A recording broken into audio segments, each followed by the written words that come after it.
la chaîne, je suis contente de vous retrouver pour parler de lecture. Voici ce que nous allons voir aujourd'hui. Il y a un peu de tout. On a BD, on a roman et on a manga aussi. Je vais d'abord commencer par la BD parce que c'est une BD inspirée d'un livre et un livre dont je vous ai parlé très récemment. C'est donc Hercule Poirot, le crime de l'Orient Express de Agatha Christie aux éditions Paquet.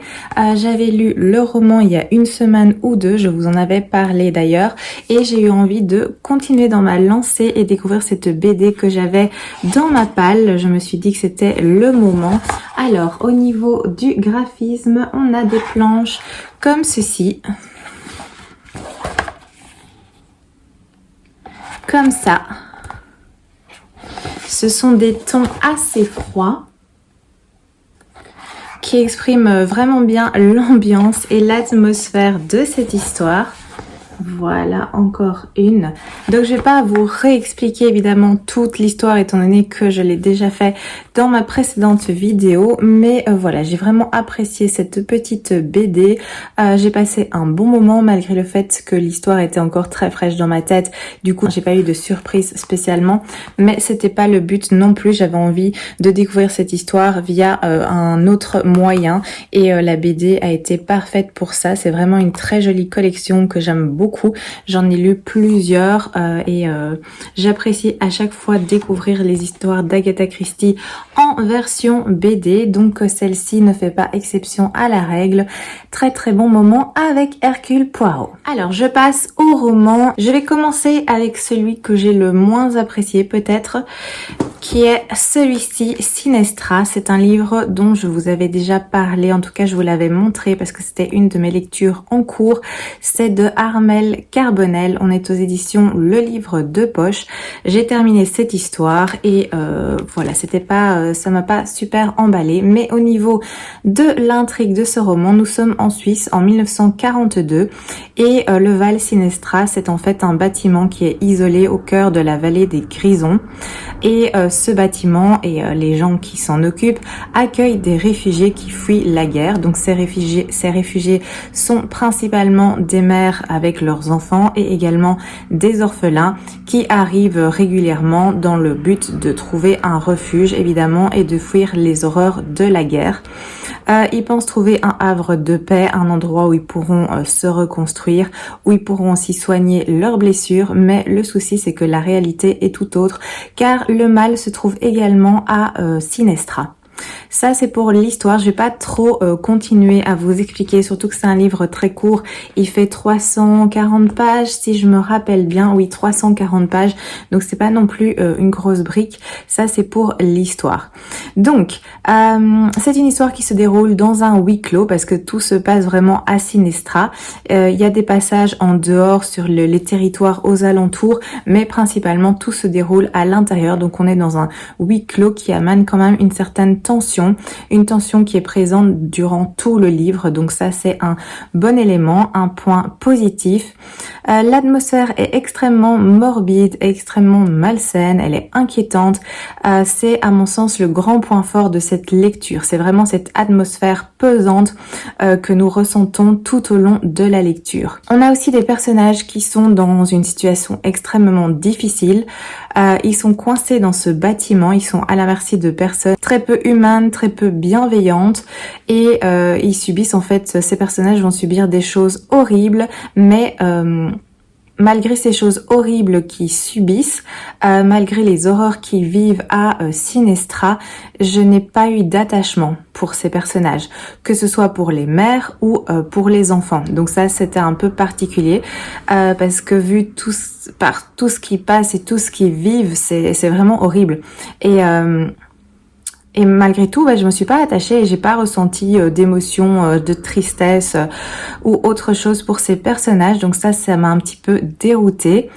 Il y a des scènes qui sont très dures, je vous en informe. C'est pas un livre qui doit être mis entre toutes les mains parce qu'il y a quand même des scènes extrêmement dures. Il y a des viols, il y a de la torture, il y a des actes de violence diverses et variés.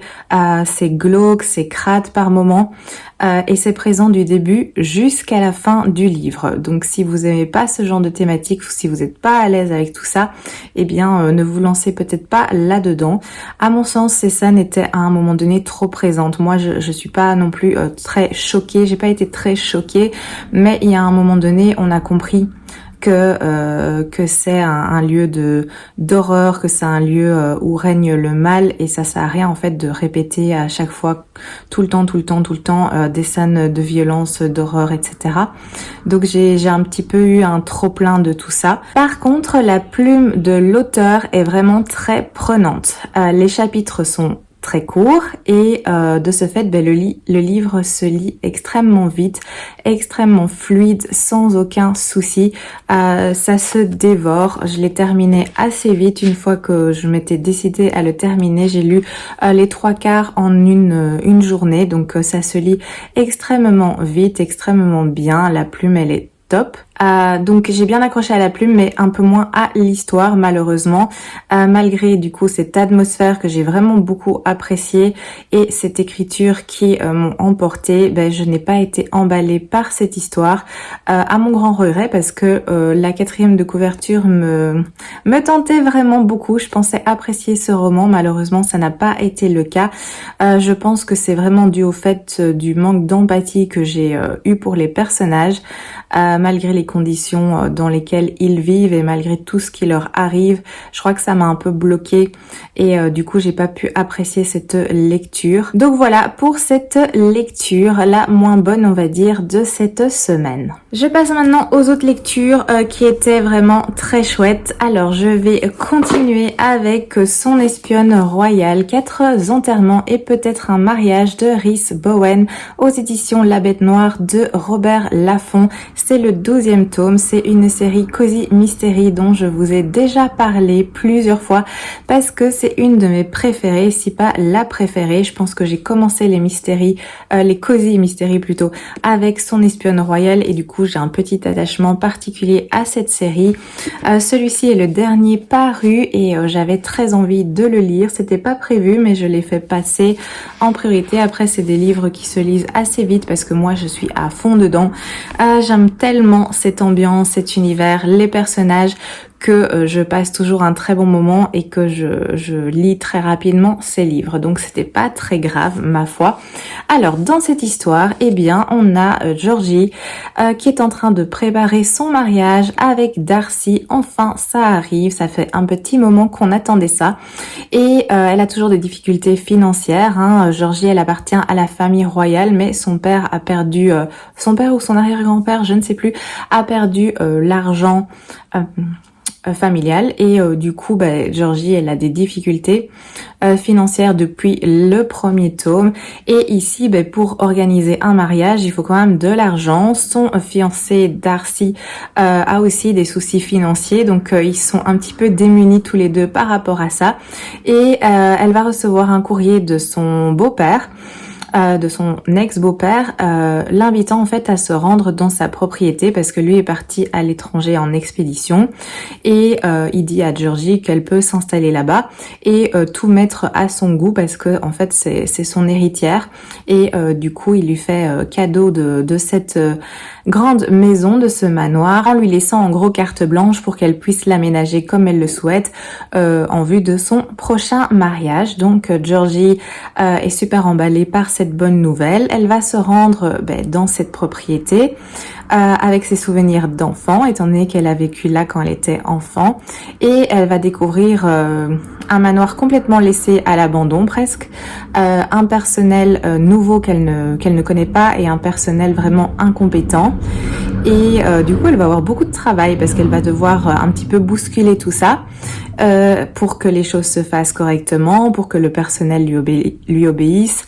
Donc elle va avoir beaucoup de mal au début et elle va aussi se rendre compte qu'il se passe des choses très étranges sur le domaine. Et évidemment, on connaît Georgie, elle va donc un petit peu enquêter, un petit peu chercher et essayer de voir ce qui se passe exactement dans la propriété de son beau-père. Ça, c'est pour l'histoire.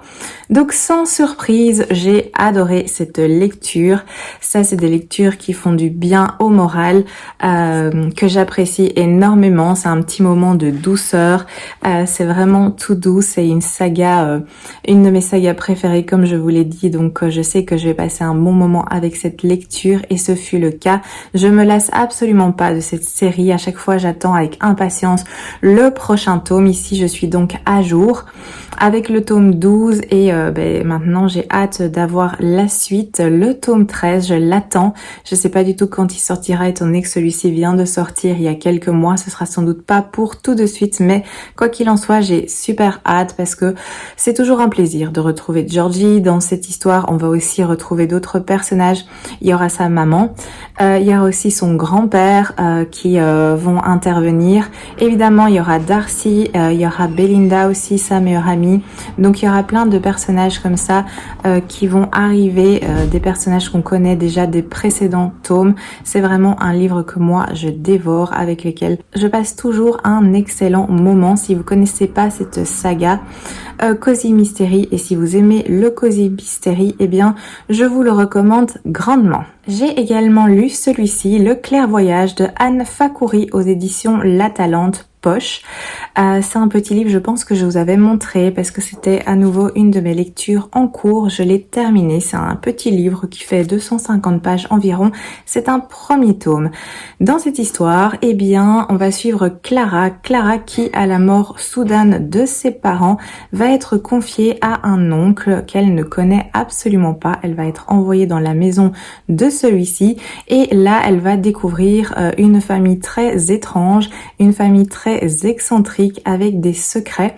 Elle va aussi découvrir l'existence des fées et elle va également apprendre qu'il y a une guerre entre le monde des fées et le monde des humains et qu'elle a un rôle capital à jouer dans cette guerre. Donc il y a beaucoup d'attentes qui pèsent sur ses épaules et on va la suivre un petit peu dans ce nouvel univers, dans ce nouveau monde. Ça c'est pour l'histoire. De manière générale, je n'en dis pas plus, mais je peux vous dire que j'ai passé un bon moment de lecture avec ce livre et son atmosphère m'a beaucoup rappelé Coraline de Neil Gaiman, qui est un dessin animé. Je l'ai connu avec le dessin animé, j'ai adoré le dessin animé. Ensuite, j'ai lu le livre que j'ai apprécié tout autant, mais vous voyez cette atmosphère un peu particulière, très spéciale, cet univers un peu surréaliste comme ça. Ça m'a beaucoup rappelé ces ambiances, cette atmosphère. Donc, j'ai apprécié évidemment pour ma part. Ici, Clara va découvrir le monde des fées. Qui est un monde en fait assez dur et méchant, donc ça change aussi. L'univers des fées n'est pas féerique, hein, où tout le monde est gentil et bienveillant, c'est le contraire ici, où la mort aussi est présente, où les dangers sont présents, et c'est une approche assez intéressante, ça apporte un peu de noirceur à ce récit. Je vous l'ai dit, nous suivons Clara qui passe par des choses difficiles, étant donné qu'elle va directement subir un deuil, celui de ses parents, les deux en plus.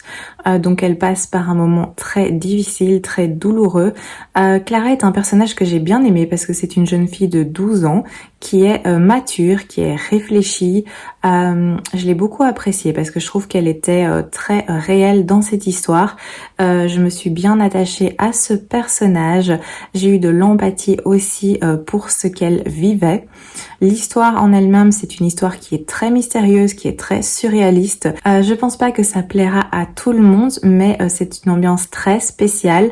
Il y a un aspect onirique assez fort par moment qui même à certains aspects m'a perturbée parce que je ne savais plus très bien différencier en fait la réalité et l'imaginaire. Donc ça c'était aussi assez particulier à ces moments-là. On perd un peu le fil, mais c'est ça aussi qui fait le charme de cette lecture, qui fait l'originalité de cette lecture. C'est un premier tome, donc il se passe des choses, mais c'est assez introductif. Le second tome est d'ailleurs un peu plus épais, donc à mon avis ça amènera un petit peu plus d'éléments dans la la deuxième partie. Du coup, j'ai hâte de continuer. D'ailleurs, c'est une de mes lectures que je vais commencer parce que comme je vous l'avais dit, j'ai le second tome dans ma palle. Donc, je me suis dit que j'allais continuer et terminer cette duologie. Comme ça, c'était une histoire que je clôturais. En plus, comme j'ai passé un bon moment avec le premier tome, il n'y avait pas de raison que j'attende, donc je continue sur ma lancée.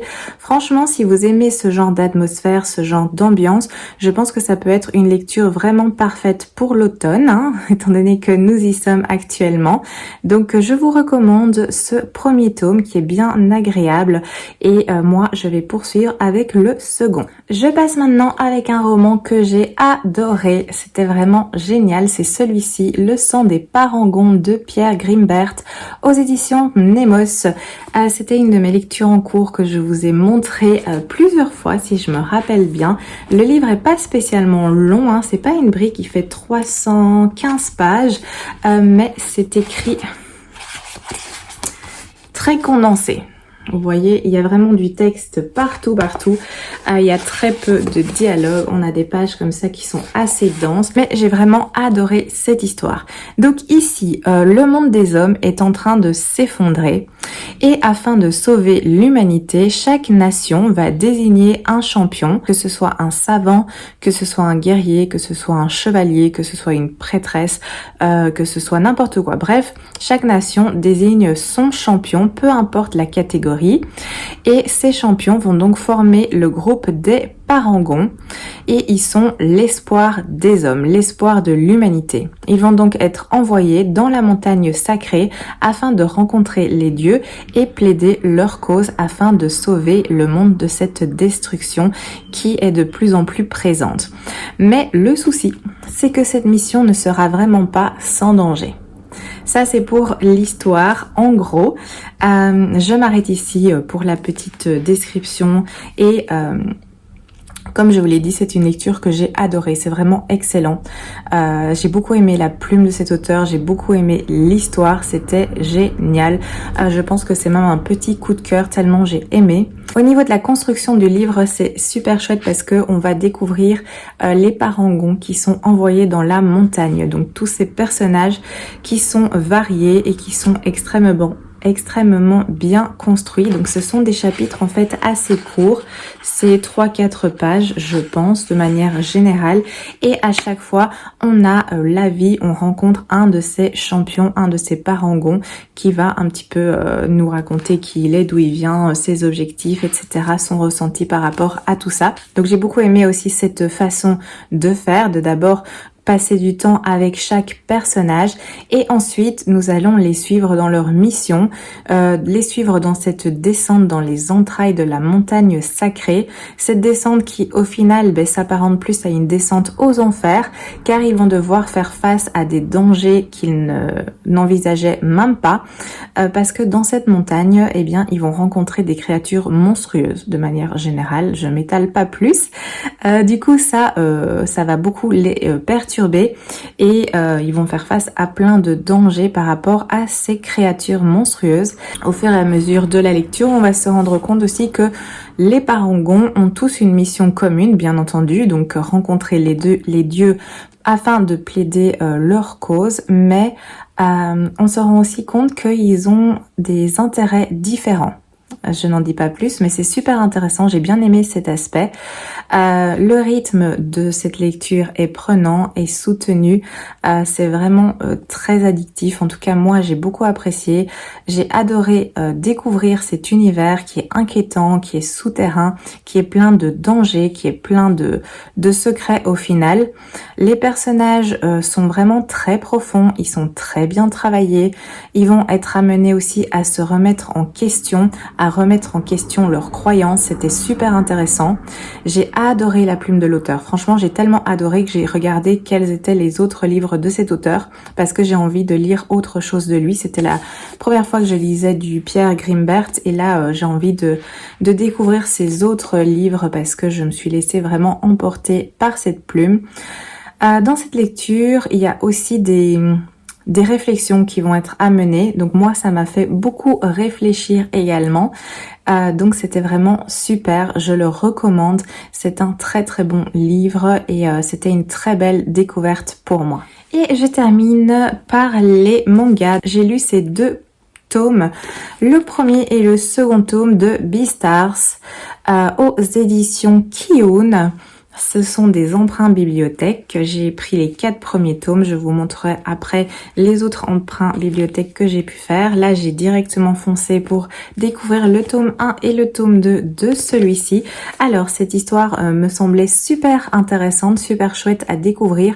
En fait, on se trouve à l'Institut Sheriton et on va suivre des animaux où dans cet institut, il y a donc des herbivores et des carnivores qui vivent en harmonie.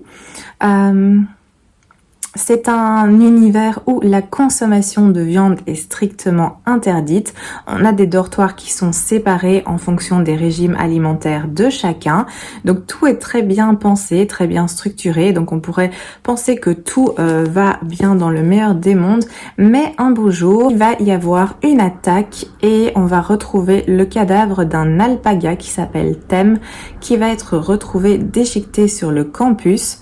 Et du coup, toutes les peurs, toutes les craintes vont rejaillir de manière extrêmement forte. Du coup, les carnivores sont extrêmement mal vus, les herbivores vont s'en méfier et on va suivre un loup ici qui s'appelle Legoshi, qui est le grand méchant loup. Il y a des soupçons qui vont porter sur lui étant donné déjà par sa nature. C'est un personnage qui est assez mystérieux, assez secret dans son monde, qui ne se lie pas aux autres. Il est un petit peu en retrait, asocial. Donc effectivement, il est assez vite suspecté. Et dans cette atmosphère donc de suspicion, il y a un groupe de théâtre qui prépare une représentation très importante. Le personnage principal de cette pièce de théâtre et de ce groupe de théâtre, c'est celui-ci, donc c'est le cerf qui s'appelle Louis. Il y a une pression très forte qui est mise sur ce groupe de théâtre et sur cette première représentation.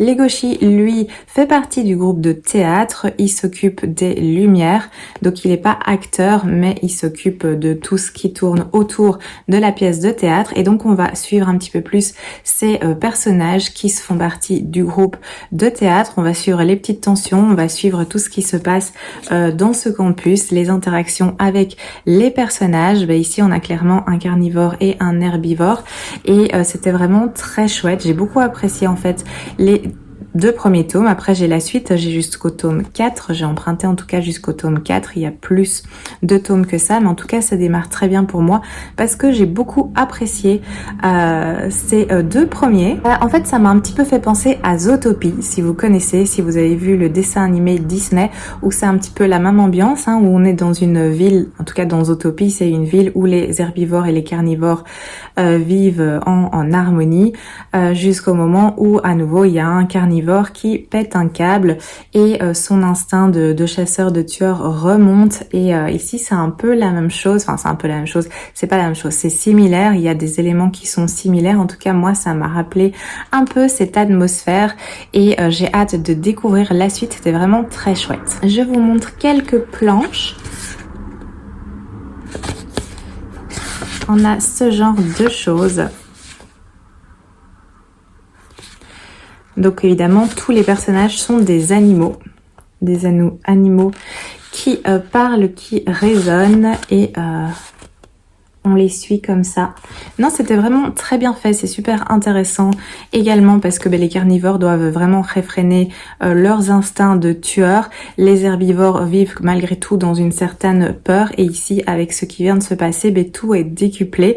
Donc j'ai hâte de lire la suite parce que j'ai passé vraiment, comme je vous l'ai dit, un très bon moment de lecture avec ces 2 premiers tomes. Alors ça c'était pour mes lectures terminées, je vais vous montrer un petit peu mes lectures en cours à présent. Je suis toujours dans celui-ci qui est une belle brique qui fait presque 600 pages, ou qui fait 600 pages même. 570. J'ai lu presque 70%. Je suis au chapitre 391. Donc j'arrive à la fin. En tout cas, je m'approche de la fin. Et pour l'instant, c'est une lecture qui me plaît. qui se lit bien, qui est fluide et je vous en parlerai la semaine prochaine parce que d'ici là il sera terminé, c'est certain. Comme je vous l'ai dit, je vais commencer celui-ci qui est La brume des jours de Anne Fakouri aux éditions La Talente. C'est donc la suite du Clairvoyage avec Clara. Comme je vous l'ai dit, il est un petit peu plus épais, c'est un livre qui est 325 pages, mais ça reste un livre quand même assez fin et j'ai déjà mis mon petit marque-page mais je l'ai pas encore commencé, je vais le commencer ce week-end. Je continue aussi Le Gang des prodiges de Marissa Meyer aux éditions Pocket Jeunesse. Là j'ai lu une centaine de pages, c'est un livre qui en fait 600 donc j'ai encore du pain sur la planche mais j'avance tranquillement. Pour l'instant le début me semble très prometteur, c'est une trilogie si je ne me trompe pas, donc voilà, je poursuis cette lecture aussi. J'ai commencé hier celui-ci qui est Peine ombre de Ariel Holz aux éditions 404. C'est un livre assez fin qui fait moins de 300 pages et qui se lit vraiment très très bien parce que hier j'ai lu un petit peu, j'avais pas beaucoup de temps mais je l'ai un petit peu entamé et je suis déjà à la page 93, donc c'est fluide. J'avais hâte de retrouver La plume de Ariel Holz que j'avais beaucoup aimé dans sa duologie avec La princesse sans visage. Si je me trompe pas, je vous mettrai la petite image ici. J'avais beaucoup apprécié cette histoire et je m'étais déniché ce livre que j'avais vu nulle part. Je l'avais trouvé tout à fait par hasard sur Vinted et je me l'étais pris, donc j'avais envie d'un petit peu replonger dans les livres de Ariel Holz et pour l'instant c'est vraiment super sympa. D'office il sera terminé d'ici la semaine prochaine, d'ailleurs j'ai très envie de le finir pour aujourd'hui, donc je vous en parlerai dans la prochaine vidéo. J'ai également commencé Anne de Redmond de Lucy Maud Montgomery aux éditions Toussaint Louverture, les très belles éditions de Toussaint Louverture. Anne de Green Gables a été un coup de cœur incroyable quand je l'ai découvert il y a il y a 2 ou 3 ans et depuis je me tiens à jour, donc j'achète les livres et je les garde vraiment précieusement sous la main. Là je me suis dit qu'il était temps que je continue et que j'avance un petit peu dans cette série, donc je me suis lancée dans celui-ci qui est le 3e tome. J'ai lu un tout petit peu, j'ai lu les 3 premiers chapitres je pense, je suis au chapitre 4 et c'est un pur régal, c'est un vrai bonheur de retrouver Anne, de replonger dans cette ambiance, dans cette lecture qui est vraiment toute douce, qui a un petit baume pour le cœur. J'ai acheté les marque-pages. J'ai craqué et j'avais acheté il y a un petit moment tous les marque-pages de chaque édition. Il y avait une offre sur le site de Monsieur Toussaint Louverture et je suis très contente de les avoir parce que je les trouve très beaux. Donc voilà, je continue cette petite lecture qui me fait tellement du bien. Donc il y a celui-ci, en plus vous voyez les livres sont absolument magnifiques. Là on a le dos et à l'arrière ça continue. À l'intérieur on a aussi du bleu comme ça qui est irisé, on peut le voir. C'est vraiment des livres de grande qualité, très agréable à lire aussi. Le papier est super doux au toucher, bref j'adore. Je suis aussi dans une lecture audio qui est celle-ci, donc c'est Le trône de fer de George R.R. Martin. J'ai les 4 intégrales, les 4 premières en tout cas, parce que je sais pas, peut-être que j'ai un peu lâché le fil, je sais pas combien il y a d'intégrales en tout. En tout cas moi j'ai les 4 premières intégrales qui sont d'ailleurs ici, la 2, la 3, la 4 et j'avais lu le premier et le second, j'avais commencé le 3e je pense, parce que au moment où la saga est sortie et où la série est sortie surtout, j'avais d'abord envie de lire les livres avant de découvrir la série en elle-même et j'avais tenu bon. J'avais lu le premier, j'avais lu le second intégral, je commençais le 3e intégral et puis là la pression a été trop forte, ça devenait dur parce que tout le monde en parlait et moi je voulais pas parce que j'étais pas aussi avancée que la série et à un moment donné j'ai craqué, j'ai regardé les épisodes et j'ai un peu laissé tomber du coup les livres. Ici j'avais envie de me replonger dans cette ambiance, dans cette atmosphère et je me suis dit pourquoi pas les écouter en audio et franchement c'était une très bonne idée parce que je me régale. J'ai écouté un petit peu, je suis à la page 123 Les livres sont des briques qui font presque 800 pages et c'est vraiment très agréable de les redécouvrir en audio. Après, je me souviens évidemment de tout ce qui se passe, mais je passe un très bon moment d'écoute et je suis ravie de pouvoir redécouvrir ces livres via ce billet et je vais continuer à écouter la suite, le troisième et le quatrième aussi. Comme ça, j'aurai vraiment lu les 4 intégrales. Après, je vais me renseigner pour voir s'il y en a plus aussi avec les 4 intégrales. J'ai vraiment toute l'histoire. Si vous le savez, n'hésitez pas à me le dire en commentaire. Donc voici pour cette lecture audio. Ah oui, il y a encore une petite chose que je suis en train de lire parce que j'ai reçu un service presse numérique, donc un e-book. L'autrice m'a contactée pour savoir si je serais intéressée de recevoir son livre en e-book et comme le résumé m'intéressait pas mal, je lui ai dit oui, donc elle me l'a envoyé et je le lis sur ma liseuse. J'ai commencé, j'ai pas lu beaucoup, mais j'ai commencé et ce livre c'est Invocatrice, c'est écrit par Océane Pesnel. Je vous mets la petite image ici. Le livre est édité aux éditions de la Goutte d'Étoile et j'étais assez curieuse de découvrir ce livre parce que ça parle de magie, ça parle de guerre, il y a de l'aventure, il y a une histoire d'amour, il y a vraiment un peu de tout. Donc je me suis laissée tenter par ce résumé et pour l'instant je suis au tout début, donc je sais pas trop vous en parler, mais je vais continuer cette lecture que je suis ravie d'avoir reçu. D'ailleurs, je remercie encore l'autrice pour l'envoi de son livre et je ferai un retour une fois que je l'aurai terminé, bien entendu. Là, c'est fait. Les lectures qui sont en cours de tout type de format, papier, audio ou audiobook, c'est fait. Je vais maintenant peut-être vous montrer ce que j'ai été récupérer en librairie. Il y a évidemment le manga dont je viens de vous parler, Beastars. J'ai aussi le 3e et le 4e tome, comme je vous l'avais indiqué tout à l'heure. Donc je vais continuer et lire la suite de ce manga que j'aime vraiment beaucoup. Je suis très contente de l'avoir sélectionné. En plus, j'en avais entendu parler nulle part. C'est le titre et les petites illustrations qui m'avaient interpellée. Après le résumé, quand je l'ai lu, je me suis fait ça a l'air sympa. Et effectivement, c'est super sympa. J'ai également emprunté celui-ci, Les Dames de Kimoto. C'est d'après le roman de Sawako Ariyoshi. Je n'ai pas lu ce roman. C'est la BD faite par Cyril Bonin et on est aux éditions... Je regarde ça. Sarbacane. La couverture m'a interpellée. Je la trouvais très poétique, très belle, très naturelle. Une ambiance comme ça, asiatique, ça me tentait beaucoup. À l'arrière ici, au niveau du résumé, il est mis à travers le récit des amours, des passions et des drames vécus par 3 femmes de générations différentes. Les Dames de Kimoto dressent un tableau subtil et saisissant de la condition féminine au Japon au cours de la première moitié du XXe siècle. Ça m'a parlé, je pense que ça peut être très intéressant de voir comme ça 3 femmes de générations différentes, de vivre un petit peu, de découvrir ce qu'elles vivent et... Au niveau des planches, c'est vraiment très joli. Vous voyez, c'est ce genre. C'est quand même assez coloré. Et on reste dans les gammes de rose, rouge. Oui, le rouge est vraiment prédominant. Le rouge et le rose. Voilà.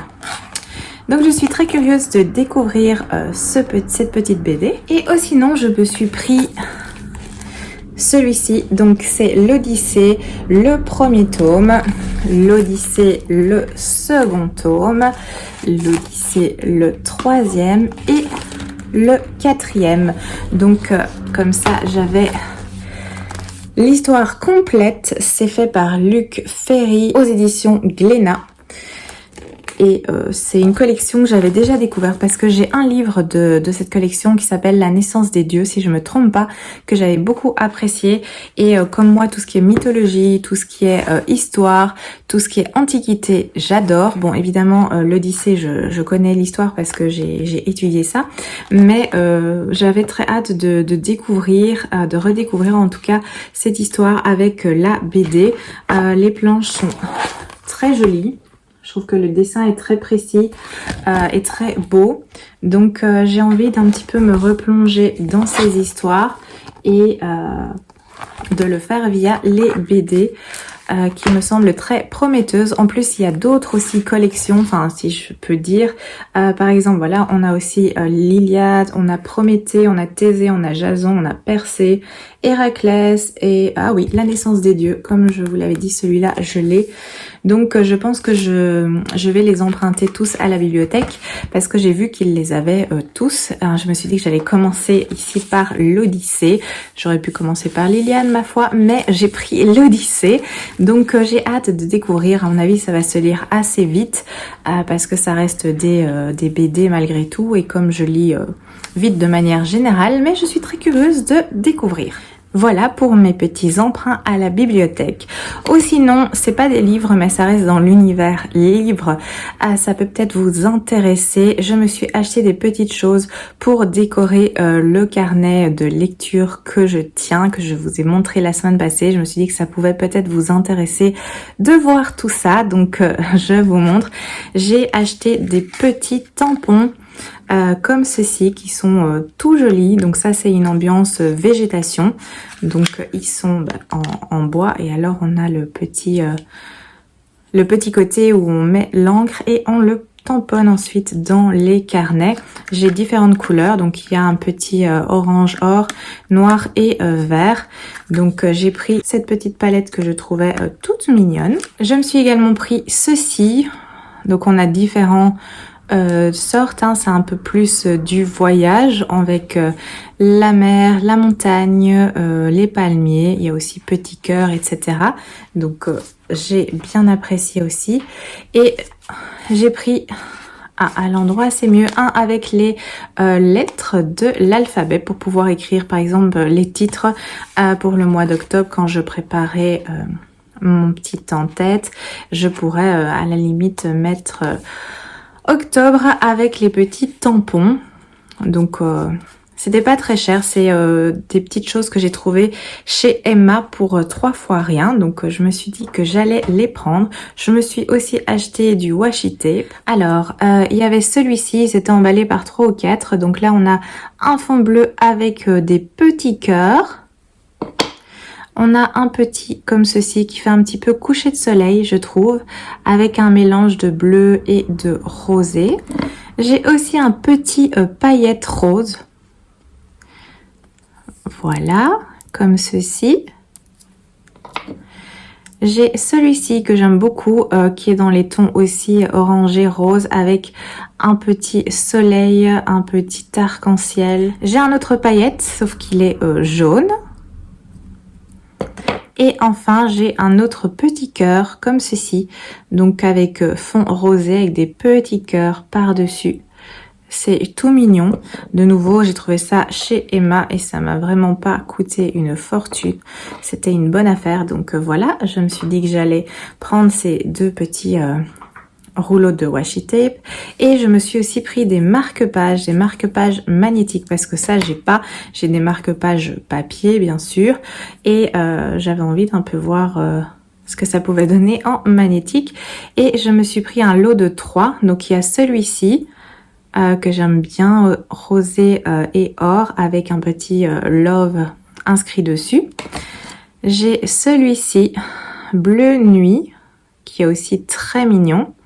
Et le troisième, je suis en train de l'utiliser parce que je l'ai mis dans le livre de Ariel Holz que je suis en train de lire, Peine ombre. Le voilà. Donc on voit la petite étoile qui ressort et c'est un comme ceci.